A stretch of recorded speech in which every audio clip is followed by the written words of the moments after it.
প্রাচীন পৃথিবীতে এক অদ্ভুত পথ ছিল, যা একদিকে চীন, অন্যদিকে ইউরোপ এই দুই সভ্যতাকে যুক্ত করেছিল। শুধু পণ্য নয়, জ্ঞান, সংস্কৃতি আর সভ্যতার আলো এই পথ দিয়ে ছড়িয়ে পড়েছিল। এই পথই মহান সিল্ক রোড নামে পরিচিত।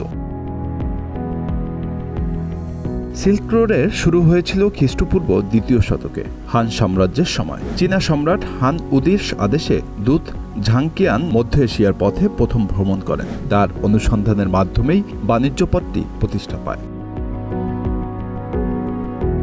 এই পথটি তৈরি ছিল মূলত প্রাকৃতিক ভূখণ্ডের উপর নির্ভর করে। কারাকোরাম, পামিট এবং তিয়ানশান পর্বতমালা পাড়ি দিয়ে মধ্য এশিয়ার মরুভূমি পর্যন্ত বিস্তৃত এই পথের দুপাশে গড়ে উঠেছিল শহর ও ওয়েসি কেন্দ্র। এই কেন্দ্রগুলো শুধু বিশ্রামের স্থান নয়, বাণিজ্যের প্রাণকেন্দ্র হিসেবেও পরিচিত ছিল। সিল্ক রোডের সোনালী যুগ ছিল খ্রিস্টীয় প্রথম থেকে ষষ্ঠ শতক পর্যন্ত। এই সময় চীনের সিল্ক, ভারতের মশলা, মধ্যপ্রাচ্যের সুগন্ধি এবং রোমের কাজপাত্র বহুল বাণিজ্যিক পণ্য হিসেবে ছড়িয়ে পড়ে। শুধু পণ্য নয়, একে অপরের সভ্যতার সাথে পরিচিত হতে শুরু করে মানুষ। ধর্ম ও সংস্কৃতির বিস্তারেও সিল্ক রোডের ভূমিকা ছিল অসামান্য। বৌদ্ধ ধর্ম ভারত থেকে চীন এবং জাপানে ছড়িয়ে পড়ে। একইভাবে ইসলামিক স্থাপত্য, আরবি লিপি এবং জ্ঞানও মধ্য এশিয়ার পথ ধরে ছড়িয়ে পড়ে। সিল্ক রোডের পতন শুরু হয় ১৪০০ শতকের দিকে। মঙ্গল সাম্রাজ্যের পতনের পর নিরাপত্তা হ্রাস পায় এবং পথটি ধীরে ধীরে ব্যবহারের অযোগ্য হয়ে পড়ে। একই সময়ে নতুন সমুদ্রপথ আবিষ্কৃত হয়, যা সিল্ক রোডের ভূমিকা হ্রাস করে। ভাস্কো দা গামা যখন ১৪৯৮ সালে সমুদ্রপথে ভারত পৌঁছান, তখন ইউরোপ থেকে পূর্বের বাণিজ্য সাগরপথে সরাসরি হতে শুরু করে।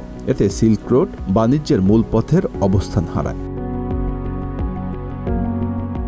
শুধু যুদ্ধ আর সমুদ্রপথই নয়, জলবায়ুর পরিবর্তন এবং অর্থনৈতিক দুরবস্থাও সিল্ক রোডের বিলোপে ভূমিকা রেখেছিল। ওএসসি শহরগুলো জনশূন্য হতে শুরু করে এবং পথটি ইতিহাসের পাতায় হারিয়ে যায়। আজ সিল্ক রোড শুধুমাত্র ইতিহাস নয়, এটি নতুন করে জাগ্রত হচ্ছে চীনের বেল্ট অ্যান্ড রোড ইনিশিয়েটিভ প্রকল্পে। এই প্রকল্পে রেল, সড়ক এবং সমুদ্রপথের মাধ্যমে এশিয়া, ইউরোপ এবং আফ্রিকার মধ্যে নতুন বাণিজ্যিক সংযোগ তৈরি হচ্ছে। সিল্ক রোডের গল্প একটি সভ্যতার গল্প। এটি আমাদেরকে শিখিয়েছে মানুষের সংযোগী পৃথিবীকে এগিয়ে নিয়ে যেতে পারে। অতীত থেকে অনুপ্রেরণা নিয়ে আমরা ভবিষ্যতের পথে এগিয়ে যেতে পারি। মহান সিল্ক রোডের এই ইতিহাস কেবলই অতীত নয়, এটি আমাদের আজকের সম্পর্ক এবং উন্নয়নের ভিত্তি। ইতিহাসের এই গল্পে আজকের মানুষ যেন নিজেদের সংযোগ খুঁজে পায়।